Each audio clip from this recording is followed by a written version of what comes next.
अस्सलाम वालेकुम junior one. बेटा उम्मीद है आप सब खैरियत से होंगे। बेटा आज हम करेंगे इस्लामत का काम, इसलिए आप सब अपनी इस्लामत की किताबें निकालें। टॉपिक है आपका, आखिरी टॉपिक है इस महीने का, कलमा तैयबा।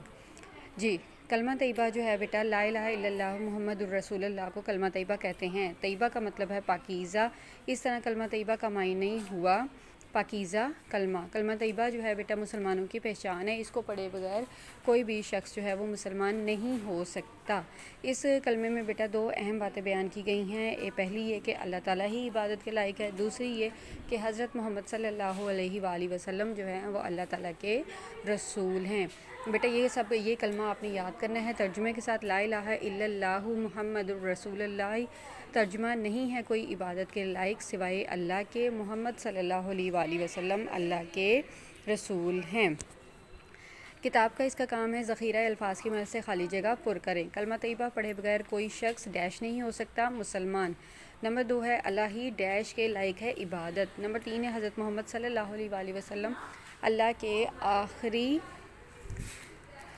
आखिरी रसूल हैं। बेटे इसके आगे आखिरी आप हटा के आप इसके आगे रसूल लिख लें। हज़रत मोहम्मद सल्लल्लाहु अलैहि वसल्लम अल्लाह के रसूल हैं। इसके बाद इसके मुख्तसर सवालात जो आपने याद करने हैं। कलमा तैयबा का क्या मतलब है? बेटा इसका मतलब है नहीं है कोई इबादत के लायक सिवाय अल्लाह के, और मोहम्मद सल्लल्लाहु अलैहि वसल्लम अल्लाह के रसूल हैं। बेटा मोहम्मद के ऊपर स्वाद जो है वो पेंसिल से लिख लें। सवाल नंबर 2 है तैयबा का क्या मतलब है? जवाब है बेटा तैयबा का मतलब है पाकीज़ा।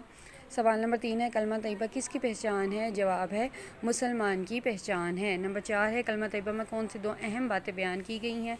तो बेटा जवाब है अल्लाह ही इबादत के लायक है और हज़रत मोहम्मद सल्लल्लाहु अलैहि वसल्लम अल्लाह ताला के रसूल हैं। बेटा जहाँ भी मोहम्मद है उसके ऊपर आप स्वाद लिख लें, तो उसमें जो स्वाद का मतलब होता है सल्लल्लाहु अलैहि वसल्लम।